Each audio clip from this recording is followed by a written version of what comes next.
कहानी है रामपुर गांव की, जहाँ के मर्द महिलाओं को हमेशा नीचा दिखाने की कोशिश में रहते। अरे अभी तक खाना नहीं आया, क्या मुझे एक और शादी करने की जरूरत है? नहीं जी नहीं, ऐसा मत करना, वरना मैं कहाँ जाऊंगी।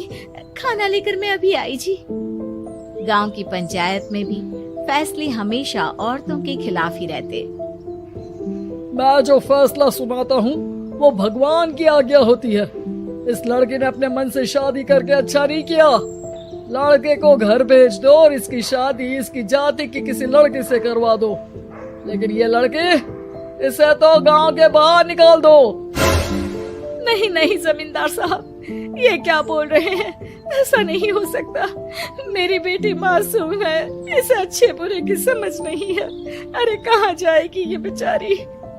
कहाँ जाएगी? इतनी चिंता है तो पूरे परिवार का गांव निकाला कर देते हैं। बेचारे पूरे बसे बसाए परिवार को गांव छोड़ना पड़ता है। चाहे जो हो, अगर बेटियों को कंट्रोल नहीं कर सकते तो गांव में रहने का कोई मतलब नहीं है।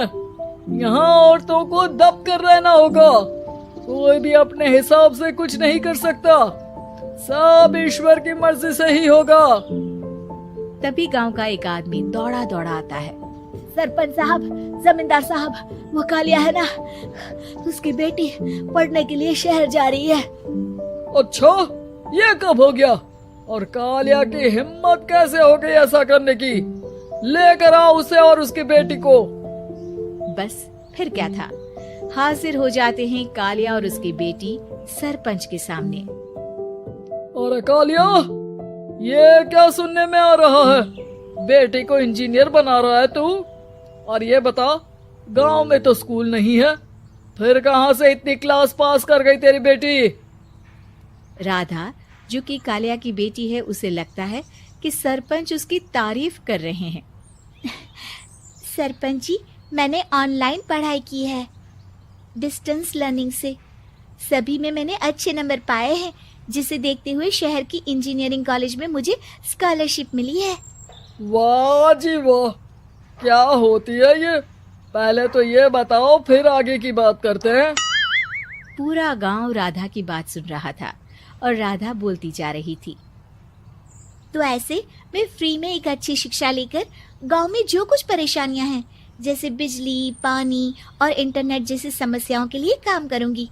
मैं गांव को शहर से जोड़ने के लिए पुल का निर्माण करवाने का प्रस्ताव रखूंगी। मुझे पूरी उम्मीद है कि जल्द ही हमारा गांव भी तरक्की की राह पर चल पड़ेगा। राधा की बात सुनकर सारे गांव वाले ताली बजाने लगते हैं। सरपंच को समझ नहीं आता कि वो क्या करे। चुप रह नादान लड़की, गांव के खिलाफ जाने के लिए तुझे गांव से बेदखल कर दिया जाएगा, वो भी पूरे परिवार के साथ। और हाँ, अगर ठीक से गांव में रहना चाहती है तो ये पढ़ाई लिखाई छोड़ दे। हम तेरे लिए गांव का कोई होनहार लड़का देखेंगे। तभी गांव का एक आदमी बोल पड़ता है। अरे नहीं नहीं सरपंच जी, राधा बिटिया जो बता रही है, अगर वैसा हो जाए तो हम लोगों को पैसा कमाने के लिए बाहर नहीं जाना पड़ेगा। हाँ जी, और ना ही कोसों दूर पानी के लिए भटकना पड़ेगा। हमारे बच्चे भी अच्छी पढ़ाई कर सकेंगे और आगे बढ़ेंगे, ना कि हमारी तरह खेती करते बैठेंगे। क्यों गांव वालों, राधा बिटिया का साथ देना चाहिए ना। सरपंच देखता है कि गांव राधा के साथ है तो वो चुप हो जाता है। वो घर आकर अपने सलाहकार से बात करता है, जो बहुत ही चालाक किस्म का इंसान होता है। अरे सरपंच साहब, आपको बहुत ही होशियारी से काम लेना पड़ेगा। एक बार गांव तरक्की कर गया, यहाँ के बालक पढ़ लिए तो कोई ना पूछेगा आपको। और फिर ये जो बेटा और बेटी है ना आपके, इनको भी आम लोगों की तरह ही जीवन जीना होगा। हाँ, लेकिन करे तो क्या करे? वो ना आप मुझ पर छोड़ दीजिए, बस मैं जैसा बोलूं करते जाइए।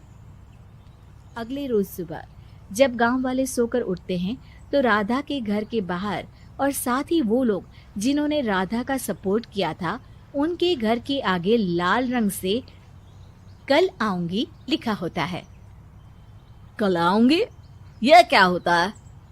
अरे यह तो खून से लिखा है, लगता है कोई भूत प्रेत या चुड़ैल का साया है। चलो सरपंच जी के पास चलते हैं। सभी सरपंच के पास जाकर उसे सारी बात बताते हैं। अरे ये तो बड़ी मुश्किल की बात है। चलो मैं एक बाबा को जानता हूँ, उन्हें बुला लेता हूँ। सरपंच बाबा को लेकर गांव के घर के बाहर जाता है।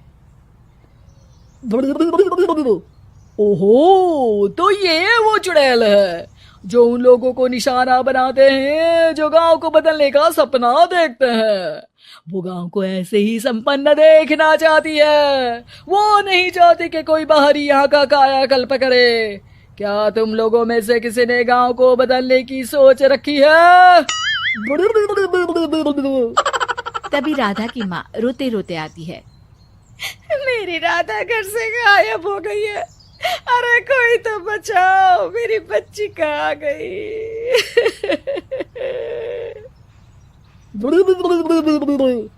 ले गई वो चुड़ैल, तेरी बच्ची को ले गई। अब वो उसे श्रापित करके छोड़ेगी, उस पर चुड़ैल का साया हो जाएगा। तभी बुरी सी हालत में राधा भी वहां आ जाती है। उसके बाल चुड़ैल की तरह फैले होते हैं और कपड़ों में खून लगा होता है। सभी राधा को देखकर डर जाते हैं। माँ, पता नहीं मुझे कौन उठा कर ले गया था। अरे दूर हो जा चुड़ैल, अब हम लोग इस गांव में नहीं रुकेंगे। अरे कैसे बातें कर रहे हैं आप? कल तो आप मेरे भरोसे गांव का हुलिया बदलने, अपने बच्चों को पढ़ाने और तरक्की उन्नति की बात कर रहे थे, तो आज क्या हो गया आपको? ये फिर तुम लोगों को बहकाएगी। ये चुड़ैल गांव में आ चुकी है, ऐसे ही ये तुम्हारे घर के बच्चों को भी ले जाएगी। गांव वाले राधा को गांव से बाहर निकाल देते हैं। उसके माँ बाप रोते रहते हैं, लेकिन गांव वाले नहीं मानते। मैं भी अपनी बहन के साथ गांव के बाहर रहूंगा, लेकिन वो पढ़ाई नहीं छोड़ेगी। वहीं सरपंच के घर पर सलाहकार कहता है। देखा, सांप भी मर गया और लाठी भी नहीं टूटी। लेकिन अगले ही दिन सरपंच के घर के बाहर भी वही शब्द लिखे होते हैं और फिर सरपंच की बीवी कहती है, हमारी बेटी को किसी ने अगवा कर लिया है। तभी राधा का भाई वहां आ जाता है। अरे गांव वालों, मैंने सरपंच जी की बेटी को देखा था। वो चुड़ैल उसे उठाकर ले जा रही थी। अरे क्या मजाक कर रहे हो? नहीं नहीं सरपंच जी, आप नहीं जानते। वो चुड़ैल अब आपकी बेटी में आ जाएगी, जैसे राधा के अंदर आ गई थी। तभी सरपंच की बेटी वैसी ही हालत में वहां आती है जैसे राधा आई थी। पापा, पता नहीं कैसे मैं गायब हो गई थी। चुड़ैल, इसके अंदर भी चुड़ैल का साया है, मारो इसे। अरे नहीं नहीं, इसे भी राधा के पास गांव के बाहर ही भेज दो। अरे चुप रहो, मेरी बेटी कहीं नहीं जाएगी और चुड़ैल वुड़ैल कुछ नहीं होता है। अरे कैसे बात कर रहे हो सरपंच जी? आप तो बोल रहे थे कि आपका फैसला भगवान का ज्ञान होता है, तो अपने पर बात आई तो अब आप ऐसे बोल रहे हैं। अरे ना ना ना, आपको अपनी बेटी को त्यागना ही होगा। अरे बुलाओ बाबा को। राधा का भाई बाबा को ले आता है, जिसे अब गांव वालों के डर के कारण सच बोलना पड़ता है। मैं कोई बाबा नहीं हूँ, मैं तो मोची था। ये सलाहकार महोदय ने मुझे कहा था एक्टिंग करने को। अब वो मुझे पैसे देने वाले हैं। अब मुझे माफ कर दो। गलती हो गई, मुझे माफ कर दो। तभी वहां राधा आ जाती है। देखा सरपंच जी, जब गांव के बच्चे साक्षर होंगे तो आप जैसे लोगों की चालाकी नहीं चलेगी।